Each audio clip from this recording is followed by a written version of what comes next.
My name is Devron, and in this video, I'm going to explain to you why you should still be sending offers on overpriced properties. Okay, before we get into it, please like and subscribe. It really helps the channel. Now, before we begin, I want to actually confess and admit that I do have a love-hate relationship with this because I am a big believer in using your time wisely. And I think your time is very valuable.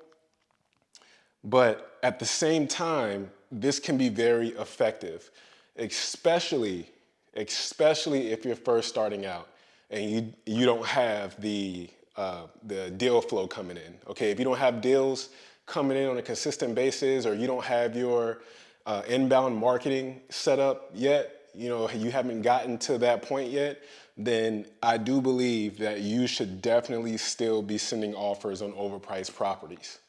Okay? So the reason why you should be sending offers on overpriced properties is because, like I just said, you don't have the deal flow yet, right? You need deals,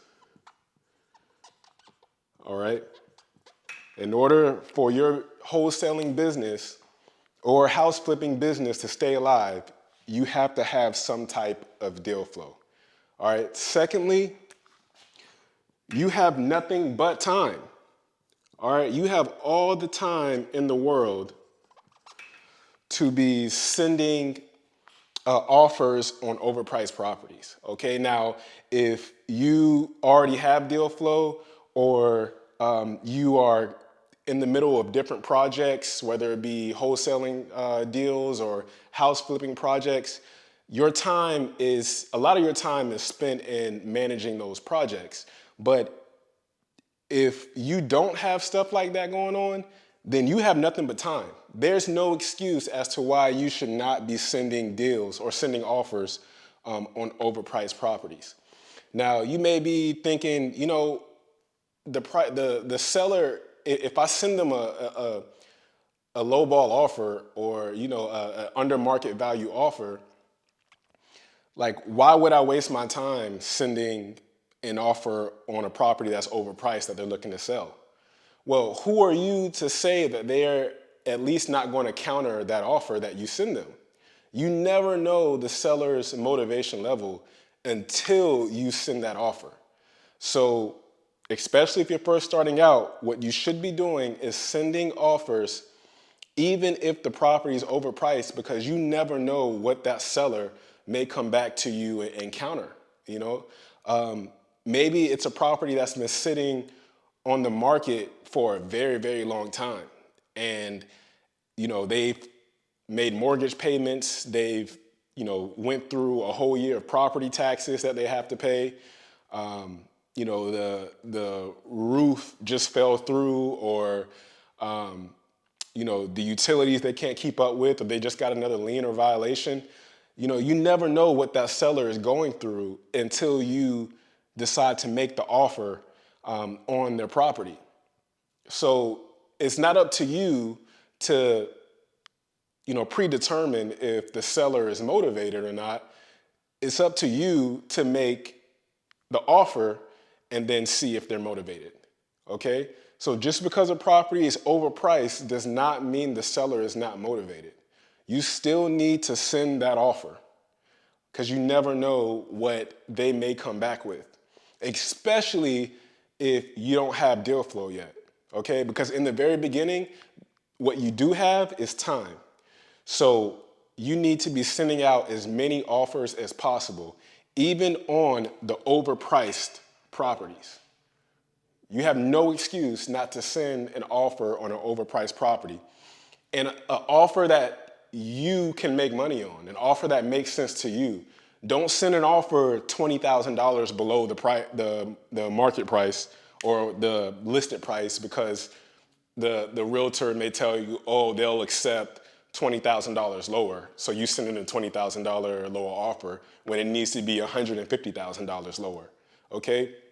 You send an offer that makes sense to you and your numbers so you can make money.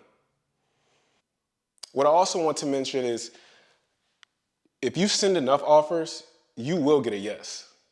okay? The more offers you send, the higher your chances of a seller saying yes to your offer. And it's going to take a lot of offers to get that yes. Don't be discouraged and not send an offer because the property is overpriced and you're thinking that the seller is just not even going to entertain your offer.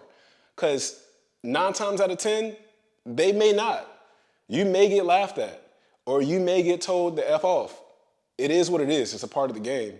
But at the same time, if you send as many offers as possible, you need to be sending offers. That's what you should be spending the majority of your time doing, is sending offers, talking to people, because it will eventually turn into a yes. All it takes is one deal to really change your whole business. Not only to change your whole business, but to change your life. Okay? It takes one deal and you can make $100,000. It's happened to me on more than one occasion. So you need to be sending as many deals as possible. The last point that I'll make is when you are sending offers to overpriced properties to sellers or realtors, make sure you're sending an offer, make sure you're sending a written offer, okay?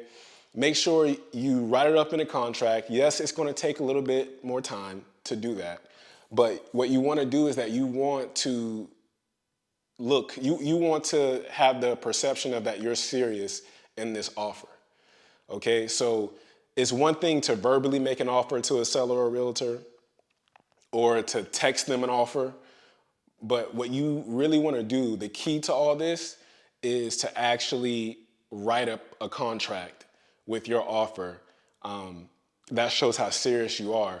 Because it really makes a huge difference to the seller and the realtor when it's in their face. Okay, it may not be the price they want, but when they see the terms, they see a legitimate contract in front of them, they're like, okay, this is real. And then their mindset changes, especially if it's a price that's been on the market for a very, very long time, or if it's a seller who's extremely motivated.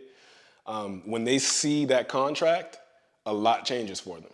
Okay, that no turns into a consideration, and then that consideration turns into a yes. Okay, we'll take your offer.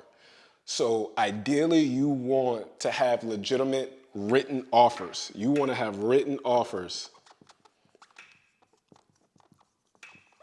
sent to the seller or realtor. Okay, that would definitely, I guarantee that will get you more yeses than just sending a text or verbally sending an offer. So in a nutshell, if you come across an overpriced property, then you most definitely should send a written offer.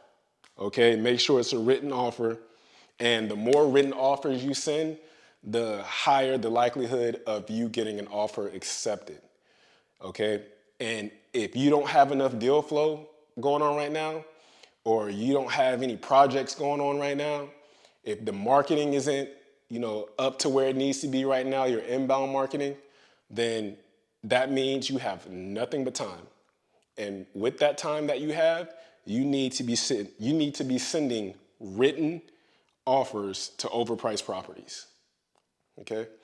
So I hope you got value out of this video. If you did, please like and subscribe, and I'll see you next video.